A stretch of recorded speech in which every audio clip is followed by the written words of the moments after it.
다시 성경의 첫 번째 책으로 가겠습니다. 창세기 33장의 말씀을 볼 차례인데요. 구약 성경 51페이지 창세기 33장입니다. 1절에서 4절까지 그리고 12절에서 14절로 그리고 18절에서 20절로 이렇게 세 부분을 발췌해서 읽도록 하겠습니다. 먼저 1절부터 4절까지의 말씀을 같이 읽겠습니다. 시작. 야곱이 눈을 들어보니 에서가 400명의 장정을 거느리고 오고 있는지라.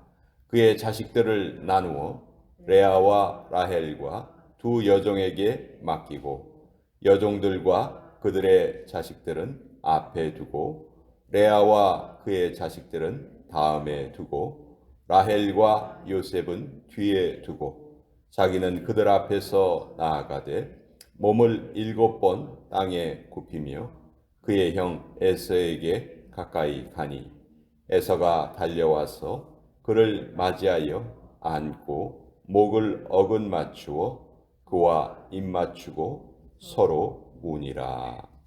12절에서 14절까지 읽겠습니다. 시작. 에서가 이르되 우리가 떠나자. 내가 너와 동행하리라.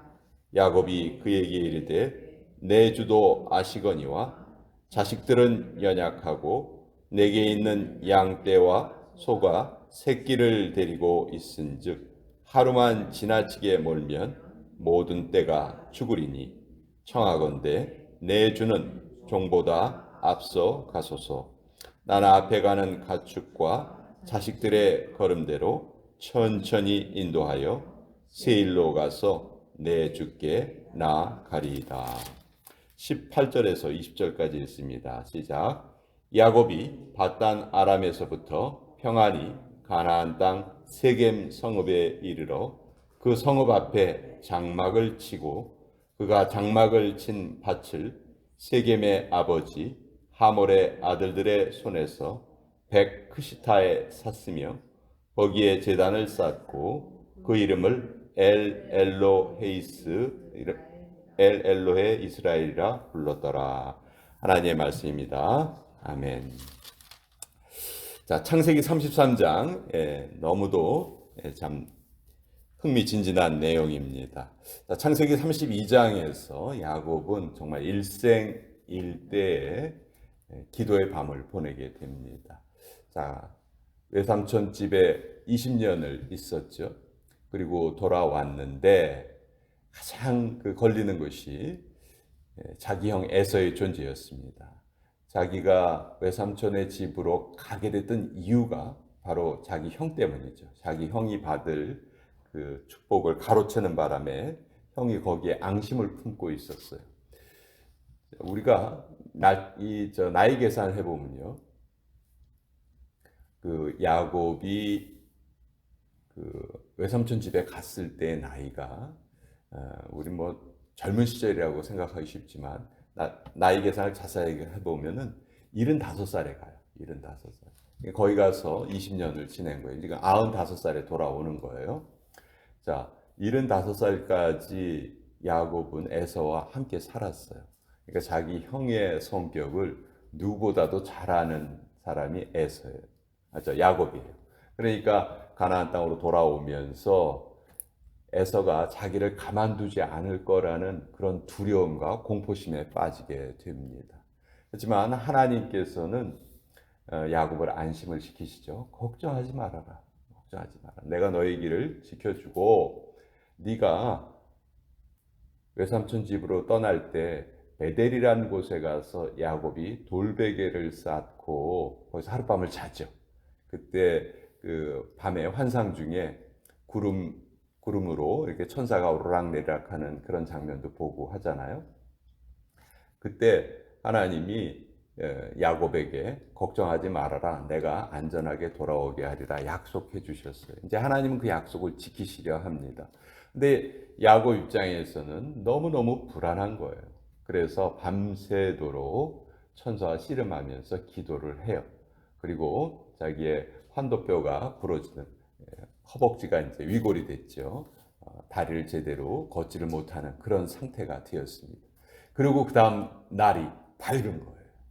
자, 하나님의 은혜를 밤새도록 맛보고 경험을 했지만 야곱이 그 다음 야곱의 행동을 보면요, 참 재미있는 게 많아요. 너무너무 야곱은 우리하고 비슷한 면이 많아요. 하나님의 은혜를 받았으면서도 그 은혜 받은 게 우리의 삶에 바로 드러나는데 시간이 걸린다는 것을 또 우리가 보게 되는데요. 자, 1절에 보시면 에서가 400명의 장정을 거느리고 오고 있어요. 자, 에서도 아주 큰 세력을 이루게 된 거예요.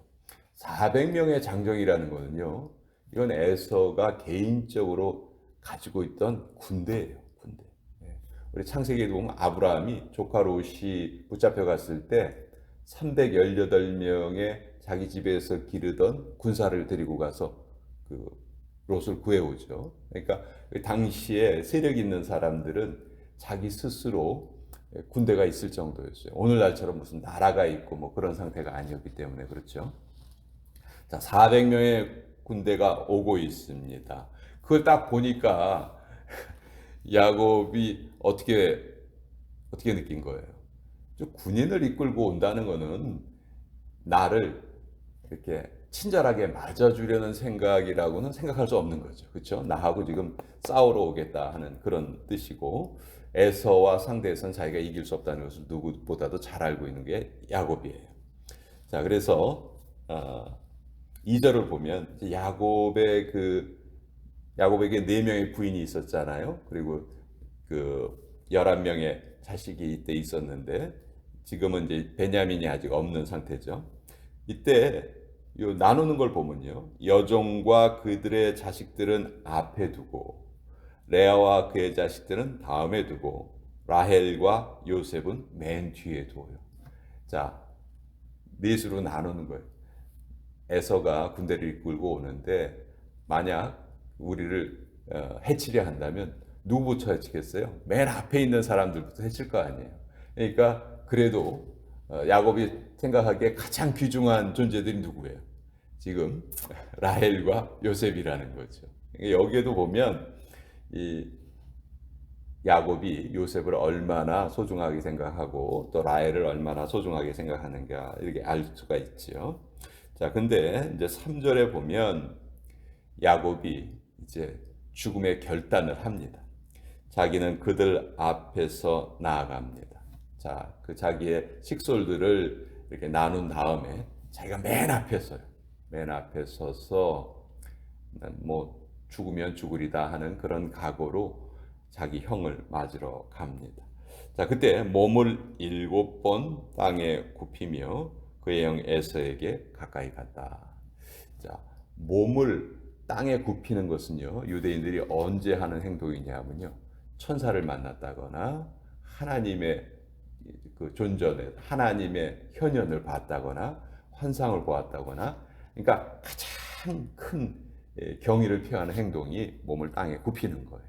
근데 그것을 7번을 했다. 그러니까 지금 야곱이 에서에게 어떤 표현을 하고 있는 거예요? 당신은 나의 생사 여탈권을 주신 분입니다. 내가 당신의 쌍둥이 동생이지만 나는 지금 이 순간 당신에게 내 목숨 전체를 당신이 결정할 수 있는 그런 분이십니다 하는 그런 뜻이에요. 그러니까 최대한의 경의를 표하는 거예요. 보통 쌍둥이들 사이에요, 같은 날 태어난 쌍둥이가 형하고 동생 사이에 동생이 형에게 형소리 잘 해요, 안 해요? 거의 안 하죠. 네가 무슨 형이야? 뭐 그런 마음 같이 있죠. 가지고 있죠. 근데 이제 야곱은 이때 에서에게 완전히 굴복하는 모습을 보이는 거예요. 근데 자, 지금 다리는 쩔뚝쩔뚝 절고 있죠. 그 저는 다리로 몸을 굽혔다 일어났다 하는 게 결코 쉬운 게 아닙니다. 그렇죠? 뭐 성한 몸으로도 굽혔다 일어났다 하는 거 힘들어요. 이때는 야곱의 나이가 95세라고 그랬잖아요. 그러니까 뭐 우리가 생각하는 그 95세는 아니지만 그래도 이미 중년을 넘은 나이란 말이죠. 그러니까 그런 상태에서 이런 모습을 보이는 것은 정말 대단한 모습이고 또 너무너무 힘든 모습이에요. 자, 이때 하나님께서 역사하십니다. 하나님께서 누구에게 역사하시냐면 에서에게 역사하세요. 밤새도록 기도를 했던 그 야곱의 기도를 들으시고 하나님께서 에서의 마음을 녹여주세요. 지금 에서는 여기까지 올 때만 해도 내 이놈 만나기만 하면 내가 가만 안 두겠다 하는 그런 마음으로 왔는데, 지금 야곱의 모습을 보니까 밤새도록 잠을 못 잤죠. 예. 그리고 다리는 찔뚝찔뚝 절고 있습니다. 게다가 자기한테 7번 엎드려서 일어났다. 그 힘든 몸으로 자기를 향해서 경배를 하고 있어요. 그 순간 하나님께서 에서에게 그 형제의 정을 새롭게 깨닫게 해주신 거죠. 그래서 이때 4절에 보면 에서가 달려와서, 에서가 이 모습을 보고요, 그냥 그 마음속에 그 주체하지 못하고 야곱에게 달려옵니다. 그리고 그를 맞이하고 안고 목을 어긋맞추고 그와 입 맞추고 서로 우니라. 예. 그토록 야곱이 걱정했던 에서와의 만남이 하나님께서는 이렇게 풀어주시는 거예요. 예. 너무너무 정말 야곱은 이 순간 이제 나는 살았구나, 그런 마음을 또 가질 수 있었겠죠. 자, 그러면서도요, 야곱은 원래 의심이 많은 사람이거든요. 이러면서도 형의 진심을 제대로 받아들이지 못해. 사실 에서는 가장 단순한 사람이라서 이렇게 하겠다 하면 바로 이렇게 하는 사람이에요. 이때 에서는 마음이 다 풀어졌어요. 그래서 동생을 보자마자 야, 우리 같이, 너하고 나하고 같이 가자, 같이 살자. 이때 에서가 살던 곳이 세일이라는 곳이에요. 지금의 요르단이죠. 세일산. 12절에 보면 에서가 이르되 우리가 떠나자, 내가 너와 동행하리라. 야, 내가 400명이나 되는 식솔들을 거느릴 수 있는 그런 정도의 위치가 되었으니 내가 너 지금 오랜만에 돌아온 너의 삶을 내가 다 지켜주겠다. 나하고 같이 가자. 나하고 같이 가자. 예. 근데 야곱이 불안한 거예요. 여기서는 지금 나를 잘 맞이하는 척 해줬다가 자기 본거지로 데리고 가서 거기에서 나를 없애버리려는 그런 생각이 아닌가. 하나님의 은혜를 그렇게 깊이 받았으면서도요, 사람의 성격이 쉽게 변하지를 못해요. 야곱이 여기서 뭐라고 하냐면요, 가축 핑계를 댑니다. 말씀은 감사하지만 형 있는 곳으로 같이 가려고 하면 형하고 보조를 맞추다 보면은 가축들을 심히 몰아야 되는데 그러면 가축들이 다 죽을 거예요. 걱정하지 마시고요, 먼저 가 계세요.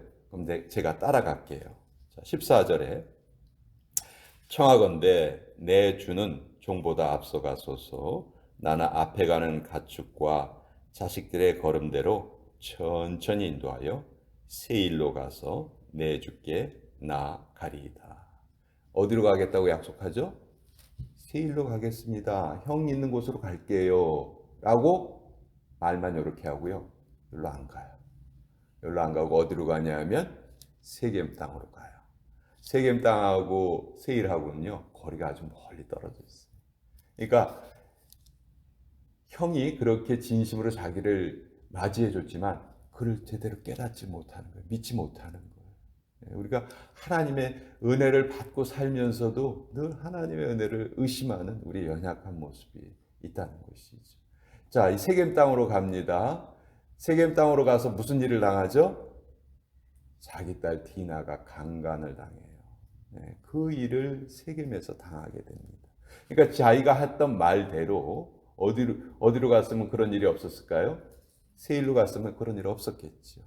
아니, 세일로 가기 전에요, 사실 이때 이삭이 살아있을 때거든요. 그러니까 두 쌍둥이가 만났어요. 그러면 일반적인 우리의 생각으로 누구를 만나서 인사를 해야 됩니까? 누구에게 찾아가야 됩니까? 아버지에게 찾아가야 되죠. 요 두 놈이요, 아버지를 찾아갔다는 기록이 없어요.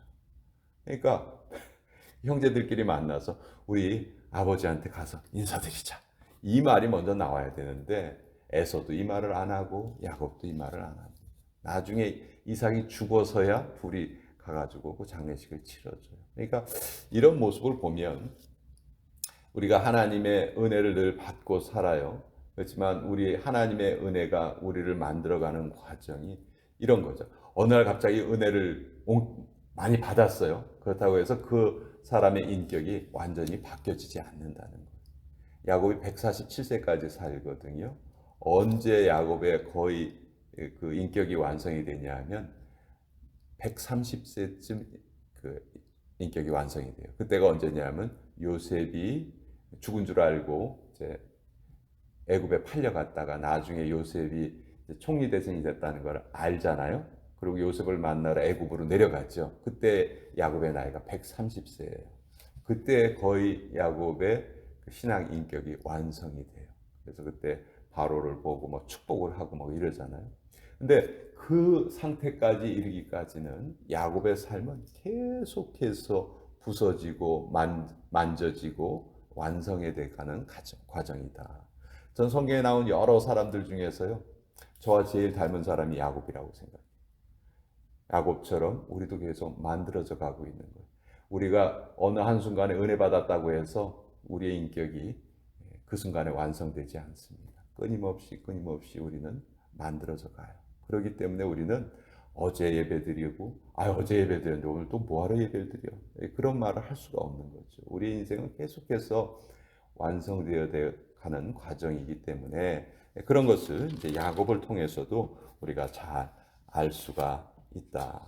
하나님께서는 이때 베델로 너를 안전하게 돌아오게 하겠다 하는 약속을 지키셨기 때문에 야곱의 입장에서는 아버지께 인사를 드리고 그 전에 먼저 베델로 가서 하나님께 감사의 제사를 드리고 아버지를 만나고 또 형에게 한 약속을 지키고 그랬다면 더 좋았겠죠. 그렇지만 그런 것을 행하지 않았을 때 그 가정에 또 큰 어려움이 생기는 것을 또 우리가 보게 되죠. 오늘 야곱의 이야기를 통해서 우리의 신앙의 인격은 계속해서 완성되어 가야 한다 하는 것을 또 같이 한번 나누어 보았습니다.